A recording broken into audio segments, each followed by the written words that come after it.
Welcome back. I hope all is well. Today we're going to talk about workflows. Now I can remember the first day of my first job after graduate school. Someone used that word with me and I thought they made it up. But I've now been working for quite some time and I've learned that they did not make up this word, and I've actually learned what workflows are, and I've learned to really like workflows. And so that's what we're going to talk about today. But if you were like I used to be, let me give you a quick definition of workflow. And this is taken from the Merriam-Webster dictionary. The sequence of steps involved in moving from the beginning to the end of a working process. So a workflow is basically the systems we put in place to get our jobs done. Now, I think that the term workflow is probably used more in different industries, perhaps the tech industry or business industry, but I don't often hear people talking about workflows in the context of private practices. And so that's what we're going to talk about today. Because I think that if we can have a good and effective workflow, our private practices can thrive. So without further ado, let's talk about workflows in the context of a private practice. So why are workflows so important for private practitioners? Well, when we think about the systems we have in place to get all the jobs done that we need to, we can make them more efficient and more organized. This is going to help us save time and energy. That will help us prevent burnout. Also, if you're ever thinking about starting a group practice, you can turn your workflows into written policies and procedures, which would make onboarding and hiring so much easier. And even more than that though, when we have good, strong workflows that make us more efficient and organized and prevent burnout, we're going to be able to provide the best possible care to our clients that we can. And this is obviously the most important thing that we can do. But there's a few things to keep in mind as we kind of move forward in this video. The first is that you can have more than one workflow. In fact, you can probably break down any task into a workflow. So I have a workflow for onboarding a new client. I have a workflow for my calendar. I have a lot of different workflows. Today, we're not going to be talking about making a specific workflow per se, but I'm going to give you some of the foundations and the theories that I use and think about when creating each of my workflows. And one thing I love about private practice is that it's so flexible and you can really make your workflows unique to you. So today, I'm hoping that I can teach you a few things about my style, but ultimately, I hope that you can incorporate what I talked to you today about into your own unique style. So let's go ahead and get started. So like I mentioned before, I have a bunch of different workflows for all my different responsibilities. However, each of these workflows has the same foundation. I'm always thinking through three different things when creating or implementing a workflow. So the first thing I'm thinking about is that I want my workflow to be minimal. Second, I want my workflow to be efficient. And third, but most importantly, I want my workflow to be clinically comprehensive. Let's talk about each of those in detail now. So what do I mean by minimal? Well, I want my workflow to have the least amount of moving parts as possible. So for example, rather than integrating the Google Calendar with Simple Practice, I've chosen to only use Simple Practice to avoid having two different calendars. This keeps things minimal. So what do I mean by efficient? Well, I want all of my workflows to save as much time as possible.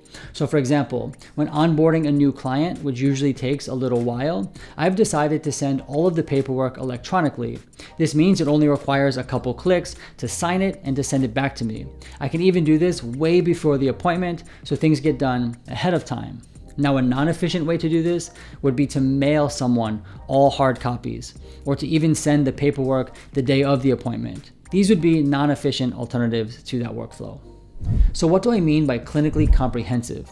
Well, I want all of my workflows to uphold the highest clinical and ethical standards that they need to. In fact, they need to exceed those standards. And this is a non-negotiable for me. So just to give you a quick example, every workflow I develop, I make sure that it fits within the HIPAA guidelines. Again, this is a non-negotiable, and I would never ever compromise this for any workflow. All of my workflows will be clinically comprehensive. So now that we've talked about the three-part foundation, let's talk about how we actually implement this. Now, it's important to know that when developing or creating a workflow, it's usually trial and error, give and take, and oftentimes it's a process. And the exciting part is we can always be changing and refining our workflows to make them better and better over time. Also, it's important to know that our workflows are not going to be perfect. meaning like a workflow is not going to be fully minimal, fully efficient. It should be fully clinically comprehensive, but there's usually some give and take. So for example, I've developed a workflow for setting up and having virtual sessions.